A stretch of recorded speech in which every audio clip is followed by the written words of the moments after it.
Que tu cherches sur Google l'état de la pandémie, que tu checkes sur Facebook les photos de tes amis, ou que ta navigation hasardeuse t'emmène, sécurise ta connexion. Prends un VPN. La vidéo d'aujourd'hui, comme à l'accoutumée, par NordVPN, se voit sponsorisée. Chez NordVPN, on vous propose le service, accessible même aux plus grands des novices, de cacher le lieu de votre connexion. Tout ce qu'il faut faire, c'est lancer l'application.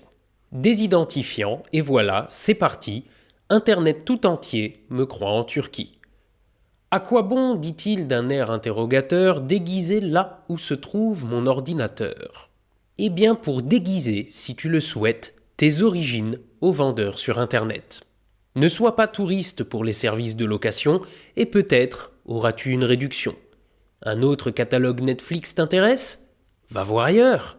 Connecte-toi aux US. Tu as encore envie de te faire un ciné ? Ça marche avec les autres sites de VOD. Et si ta famille souhaite un service pareil, tu peux connecter jusqu'à 6 appareils. H24, 7 sur 7, tu as un SAV et l'application est disponible en français. Là où certains services en ligne te dépouillent, NordVPN ne coûte pas la peau des couilles. Pas besoin de dépenser des 1000 et des 100 grâce à la réduc de 70%. Et même si tu payes l'abonnement en une fois, il t'en coûtera que 2,85 par mois. Et si à pareil abonnement tu souscris, tu bénéficieras en plus d'un mois gratuit.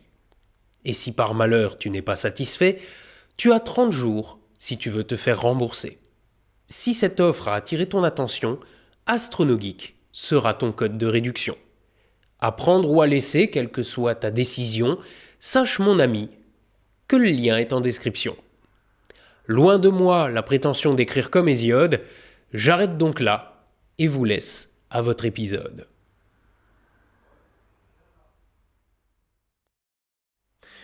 Aujourd'hui, j'ai décidé de m'écarter un petit peu de ma thématique habituelle. Plutôt que de parler d'astronomie, on va parler de physique-chimie. Qu'obtient-on quand on mélange un peu de Tony Stark, le mec qui fabrique un réacteur nucléaire dans une grotte, un peu de Kevin McAllister, le gamin des merdards qui fabrique des pièges avec tout et n'importe quoi, et qu'on saupoudre d'un peu de Jackass. Aujourd'hui, je vais vous raconter l'histoire de David Hahn, le boy scout qui, à 17 ans, a fabriqué un réacteur nucléaire dans la cabane de jardin de ses parents.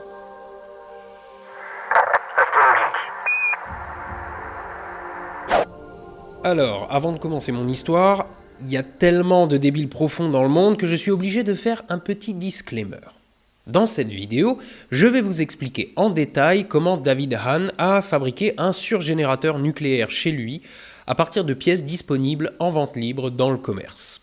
Si je suis en mesure de vous l'expliquer, c'est que j'ai moi-même réussi à trouver ces informations sur Internet, sans trop de difficultés d'ailleurs.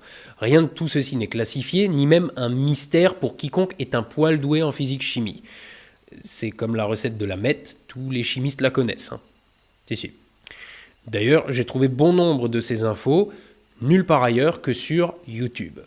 Je vais donc vous expliquer tout ça parce que c'est terriblement intéressant. Néanmoins, si vous n'êtes pas capable de comprendre que non seulement c'est illégal de reproduire ce que vous allez voir, mais surtout terriblement dangereux, et que vous décidez quand même de le faire, tant pis pour vous.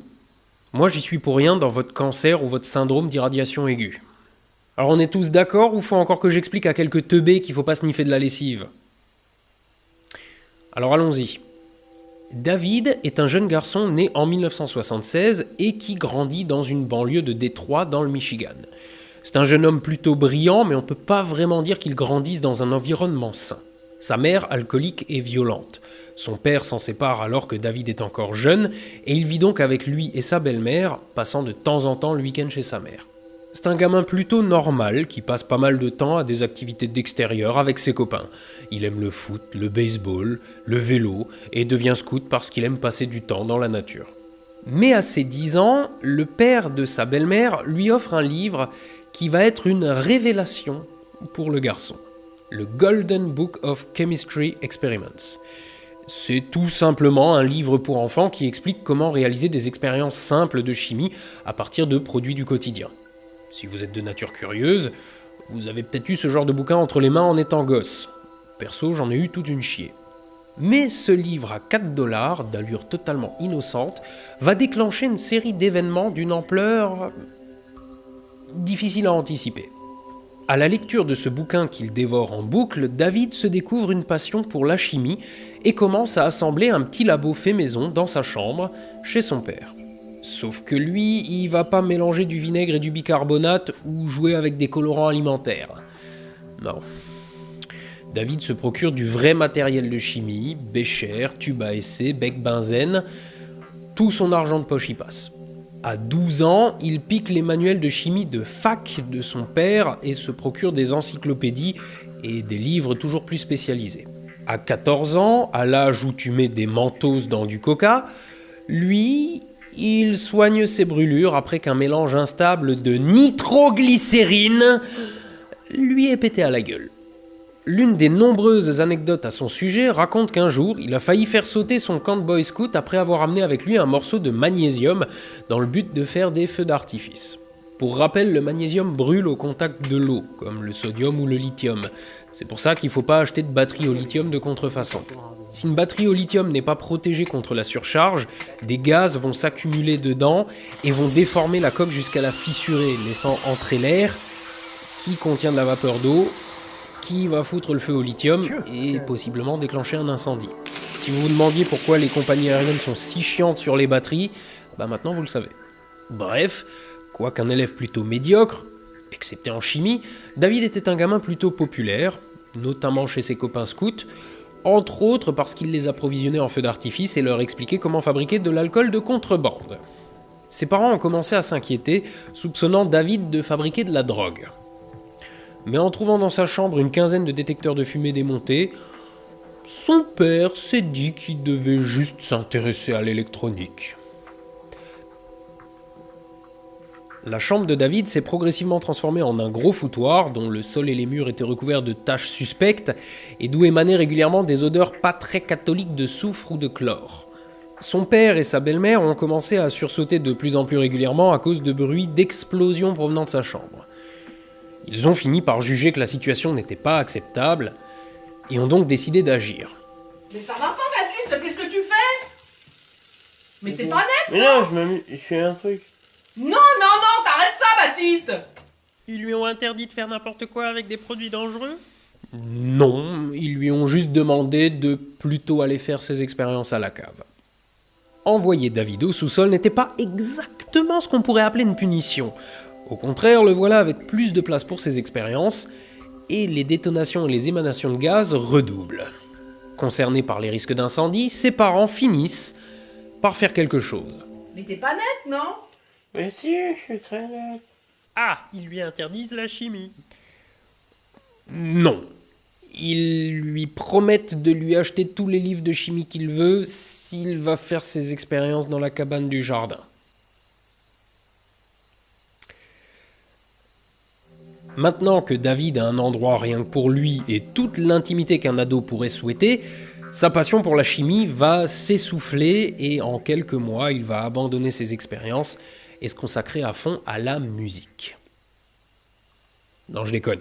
David met la main sur du phosphore rouge et pour le stocker, il l'enferme dans un bocal en verre et tape sur le couvercle pour le fermer. Le phosphore, c'est instable. David finit à l'hôpital où on doit lui retirer des éclats de verre de tout le haut du corps, y compris des yeux. À ce moment-là, des parents normaux auraient confisqué le matos de chimie. Comment tu vas aller à l'école demain? Pourquoi? Comment je vais y aller à l'école? Mais tu vois pas dans quelle est ta tête, tu te lèveras jamais demain matin, à quelle heure tu commences demain? À la même heure que ce matin. Laisse-moi deviner. Il lui demande juste de déménager son labo dans l'abri de jardin chez sa mère. Comme je l'ai dit, David est scout. Son père pense que plutôt que de faire péter des trucs, il devrait mettre son énergie dans quelque chose d'utile. Comme devenir aigle scout. Chez les scouts, le plus haut grade qu'il est possible d'obtenir est celui d'aigle. Pour devenir un aigle scout, les garçons doivent faire preuve de débrouillardise et d'ingéniosité afin d'obtenir 21 badges sanctionnant des compétences dans des domaines extrêmement variés. Certains sont obligatoires, mais d'autres sont laissés au choix du scout, et il y a tout et n'importe quoi. Commerce, travail du bois, navigation, cuisine. Parmi tous les badges existants, David obtient sans trop de difficulté le badge de chimie et celui de science. Mais il y en a un qui lui fait de l'œil. Le badge d'énergie atomique. Pour obtenir le badge d'énergie atomique, les scouts sont invités à construire un électroscope, un compteur Geiger ou une maquette de réacteur nucléaire. Une maquette, David. Une maquette. Mais David, lui, il va pas construire une maquette. Bon alors, comment on fait quand on a 15 ans, quelques bouquins de physique atomique et qu'on veut construire un réacteur nucléaire avec de l'argent de poche ? La première étape, c'est de bien comprendre comment marche un réacteur nucléaire. Et à vrai dire, c'est assez simple. Le gros problème, c'est qu'un réacteur nucléaire, ça fonctionne avec des éléments radioactifs pas forcément faciles à se procurer. David ne peut pas espérer frapper à la porte d'une centrale et demander à repartir avec une barre d'uranium sous le bras. Enfin, quoique quand vous allez entendre la suite de l'histoire, vous pourriez être susceptible de vous dire qu'avec son culot, il aurait presque pu. Notre jeune scout ne veut pas juste fabriquer un réacteur nucléaire, il veut que son invention soit utile. Quand ses parents discutent avec lui, le garçon se montre préoccupé par l'indépendance énergétique des États-Unis et les problèmes que pose par exemple le pétrole. Autrement dit, David se penche sur l'énergie libre ou comment alimenter une maison en électricité de manière autonome. Il se met donc en tête de fabriquer un surgénérateur. Un surgénérateur est un type bien particulier de réacteur nucléaire qui fabrique plus de combustible qu'il n'en consomme. En gros, le principe c'est, à partir d'une fission nucléaire du combustible du réacteur, de fabriquer du plutonium. Donc le réacteur produit de l'énergie en fractionnant des atomes, et le résultat de cette fission donne du plutonium, qui est lui aussi un combustible et qui peut être réutilisé. En plus d'être le composant principal du noyau d'une bombe nucléaire, mais c'est pas le sujet. Plusieurs surgénérateurs ont été construits, mais ils se sont révélés soit dangereux, soit pas rentables. Mais ça vous donne quand même une idée de ses ambitions. Seulement, vous savez comment on fabrique un réacteur à surgénération, vous ? David non plus. Ses bouquins ne l'expliquent pas et il n'a pas internet à l'époque. Donc qu'est-ce qu'il fait ? Il écrit à l'American Nuclear Society, au Edison Electric Institute ou encore à l'Atomic Industrial Forum et se fait passer pour le professeur David Hahn, prof de physique, qui cherche à expliquer à ses étudiants le fonctionnement d'un surgénérateur. Et que font ces grandes institutions quand elles reçoivent des lettres manuscrites pleines de fautes d'orthographe ? Elles répondent. Et personne ne vérifie l'identité de ce professeur Hahn. David reçoit alors les réponses à toutes ces questions, c'est-à-dire la manière détaillée de mettre la main sur les composants d'un réacteur nucléaire. Alors normalement, personne ne peut légalement mettre la main sur assez de matériel radioactif pour que ça représente un danger. Enfin, sauf quand on s'appelle David Hahn. Premièrement, David a besoin de combustible. Mais l'uranium, ça pousse pas sur les arbres. Il est sûr, il a regardé. En effet, il a passé un temps phénoménal à se promener autour de chez lui avec son compteur Geiger, espérant que la radioactivité naturelle le gratifierait d'assez de minerais d'uranium pour commencer à construire son réacteur. Mais s'il a fait quelques trouvailles, il n'a en revanche rien trouvé d'assez radioactif. Mais heureusement, les institutions du nucléaire sont là pour répondre aux questions du professeur Hahn. Recette pour du combustible nucléaire. Les vieilles lampes à gaz ont des manchons contenant du thorium, ce qui leur permet de briller plus fort. Pour extraire le thorium, achetez autant de manchons de rechange que vous pouvez, brûlez-les et récupérez la poudre ainsi produite que vous mélangerez avec l'oxyde de lithium d'une batterie et enfermez le tout dans une feuille de papier alu. Plongez votre boule de papier alu dans une boîte de conserve remplie d'huile alimentaire et chauffez le tout. Vous obtiendrez du thorium pur. Et le thorium, ça se change en uranium, puis en plutonium dans le cœur d'un réacteur. À condition d'avoir des neutrons pour amorcer leur fission. Bon, mais du coup, David va avoir besoin d'un canon à neutrons. Va falloir réécrire quelques lettres. Recette pour un canon à neutrons.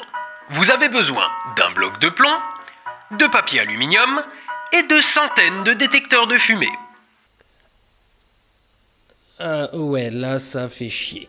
David cumule les petits boulots dans le voisinage pour gagner assez d'argent pour acheter tout ça, mais bon, là, ça commence à chiffrer quand même. Mais il se démonte pas. Il va écrire à une entreprise fabriquant des détecteurs de fumée et leur expliquer qu'il a besoin d'un grand nombre de leurs produits pour un projet de classe. Et là, bien entendu, l'entreprise de détecteurs de fumée va faire ce qui doit être fait. Elle envoie des centaines de détecteurs de fumée à David à bas prix et explique même à ce cher professeur où exactement il doit chercher l'américium à l'intérieur. L'américium génère des rayons alpha.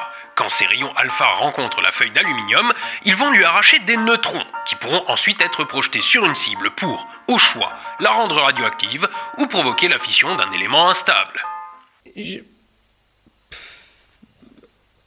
Rien.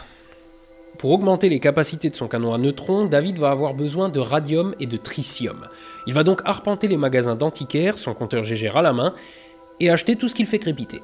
Ce qu'il cherche avant tout, ce sont des vieux réveils ou de vieilles horloges dont les aiguilles et les chiffres sont recouverts d'une peinture au radium qui brille dans le noir.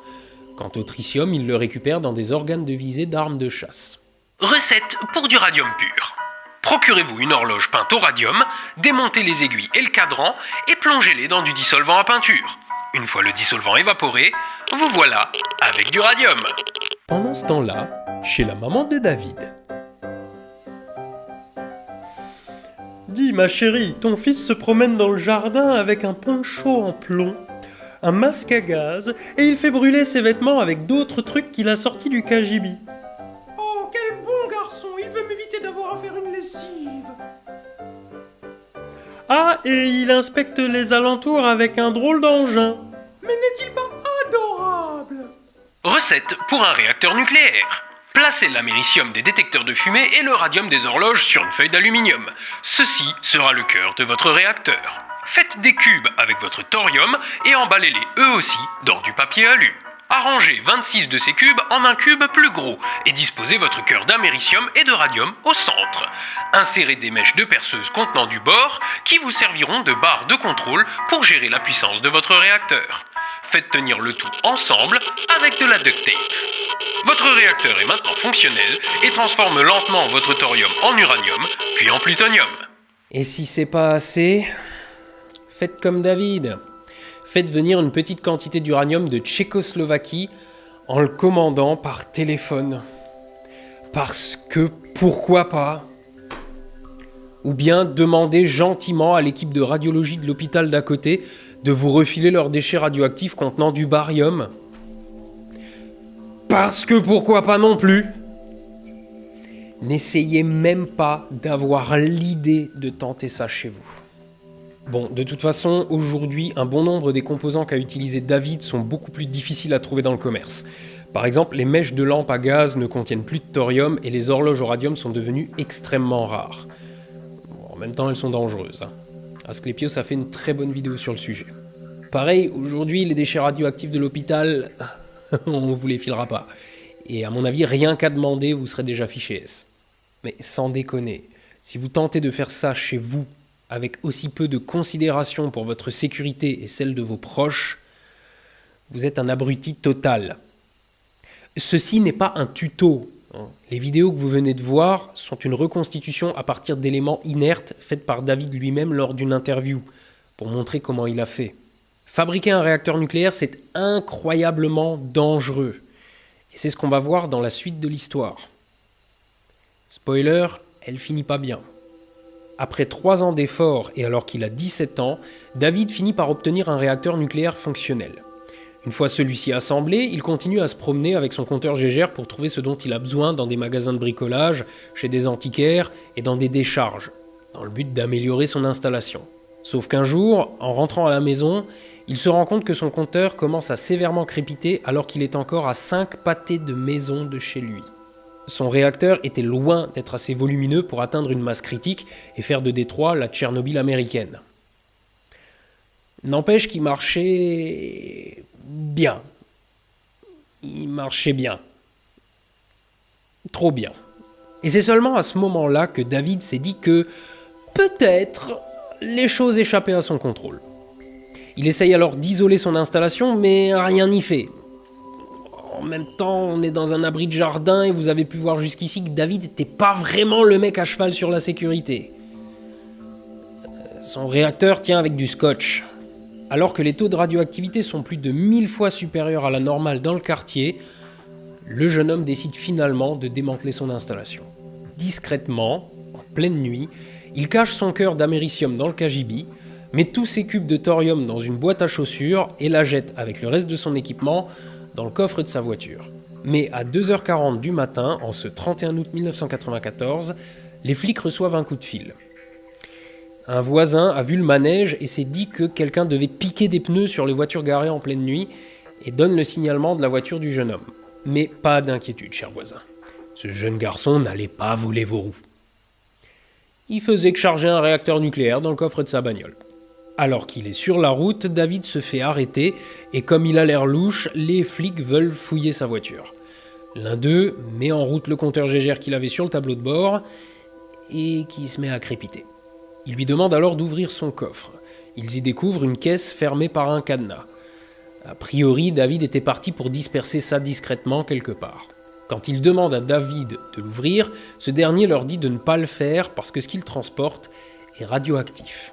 Les mecs se disent alors qu'ils ont arrêté un terroriste tentant de fabriquer une bombe nucléaire et le bouclent, tout en appelant un groupe de déminage. J'essaye d'imaginer leur tête quand ils l'ont interrogé au poste et qu'il leur a dit qu'il avait fabriqué un réacteur nucléaire pour obtenir un badge scout. L'équipe de déminage se rend néanmoins vite compte que David a dit la vérité, mais ils se rendent compte aussi des taux de radiation complètement déments de ce que David transporte, et l'incident déclenche le plan d'alerte radiologique de l'État. Ça y est, enfin des adultes responsables qui vont agir en conséquence. Mon sarcasmomètre est à 2 doigts de griller. 2 mois. Il a fallu 2 mois pour que quelque chose se passe. Quand il a été interrogé, David a parlé de son réacteur, mais pas de son labo chez sa mère. Et personne n'a eu l'idée d'aller jeter un seul petit coup d'œil chez lui. Quand finalement, 2 mois plus tard, la commission de régulation nucléaire des États-Unis est allée voir dans son cagibi, ils ont rien fait. Parce que c'était hors de leur juridiction. Et ouais, le labo de David n'étant pas répertorié comme un site nucléaire officiel, ils ont rien fait. Ce n'est que 5 mois. 5 mois après l'arrestation de David que l'Agence de protection de l'environnement finit par se décider à démanteler le cagibi. Leur rapport fait état d'un danger conséquent et immédiat pour la santé publique et l'environnement et qu'un incendie dans ce local aurait eu des conséquences désastreuses pour les alentours. Ce qu'ils ont aussi appris durant la décontamination, c'est que durant ces 5 mois, la mère de David a jeté la plupart des choses qui s'y trouvaient à la poubelle. Du matériel hautement radioactif, normalement manipulé par des mecs en combinaison et enterré dans des sites spécialisés, balancé à la poubelle. L'abri de jardin fut entièrement démonté, les morceaux coulés dans du béton et le tout enterré sur le site d'entreposage de déchets nucléaires dans le désert de Salt Lake. Selon cette même agence, les expériences de David ont exposé directement ou indirectement et à des degrés divers près de 40 000 personnes à des rayonnements radioactifs artificiels et pour certains d'entre eux à des niveaux cancérogènes. Malgré ça, David ne fut pas condamné.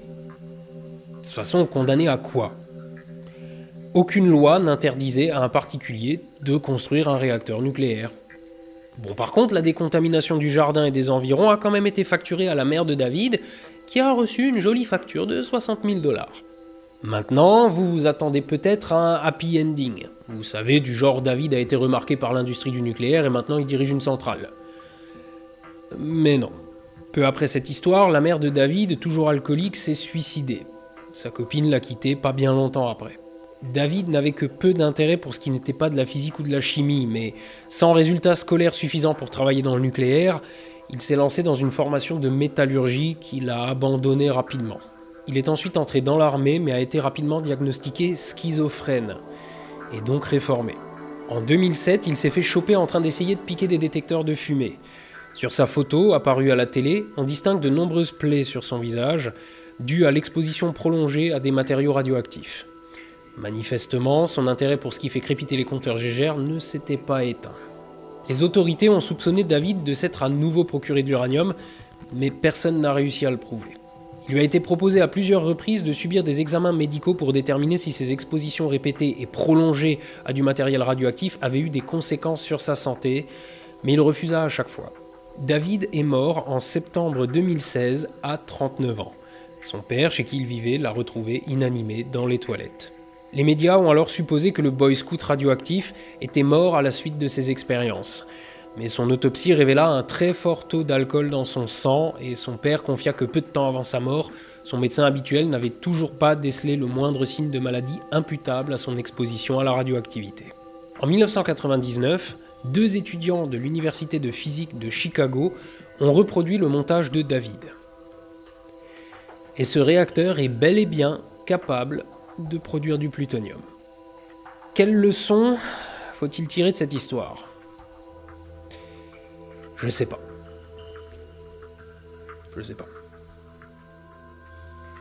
Laissez vos gosses développer leur passion, mais gardez un œil sur eux quand ça implique des explosifs ou du matériel nucléaire. Ça sera déjà un bon début. Levez les yeux au ciel, soyez astronogeek, et à la revoyure.